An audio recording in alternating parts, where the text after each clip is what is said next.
to the right side. Here's McCollum. Off the mark there with the three-point shot. Here's Harden. Damian Lillard grabs the loose ball. Well, he won't miss many of those, especially with the defender not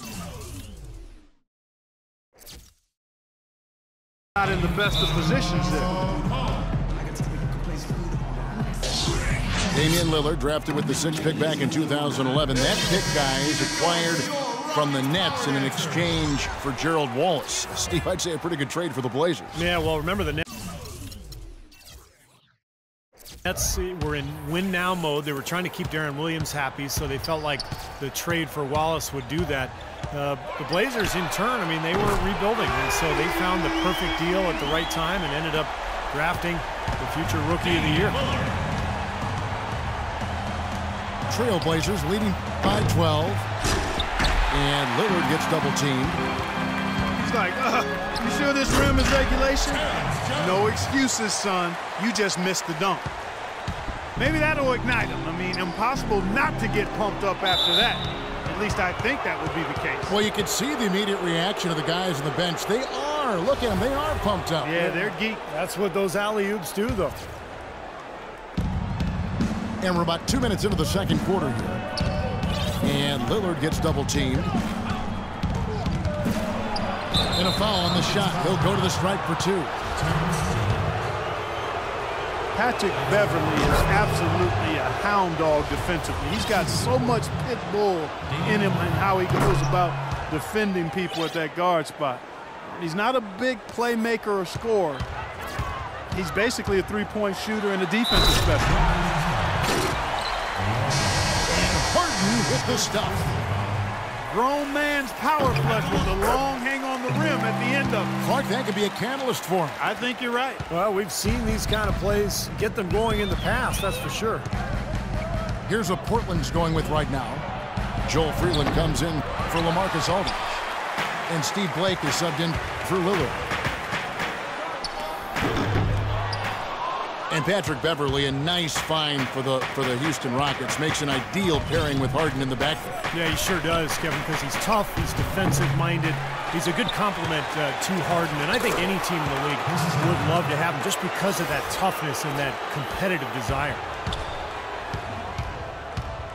Well, it's the edge they've had in that area on the glass that's played a big role in this game. Yeah, they've got some strong guys, Steve. Guys that are strong and well put together, and they've used that strength to their advantage down low. From outside, off the mark. Not able to find it here in the second. He's off stride and off track just a bit after that one he had earlier. And the basket by McCollum. I like the offensive awareness to exploit that lack of coverage on that play. From deep, Harden. Good on the shot. Harden's got 11. After having none in the first, he gets 2 3-point shots to go here. McCollum, no good. Rockets trailed by 11. And foul called as he misses. He'll go to the line and shoot 2. It goes on C.J. McCollum. James Harden with the most famous beard in the NBA. In fact, he leaves his barber in charge of trimming it, so you can give him all the credit, or maybe the blame, depending on how you look at it.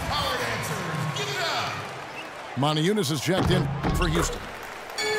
And he sinks the second.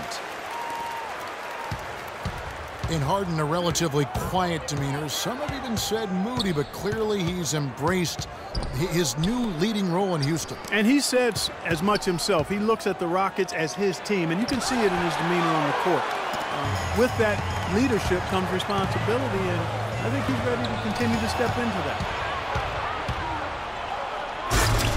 And Doris Burke has a report for us from the sideline. Well, Kevin, Terry Stotts led the Blazers to the second round last season, and he's now in his 3rd year with the team. He spent a couple of seasons as head coach in Atlanta and Milwaukee, but this is his longest stint and the best talent he's ever had. As Stotts said, you never know if you're going to get another chance. Guys, he's certainly making the most of it.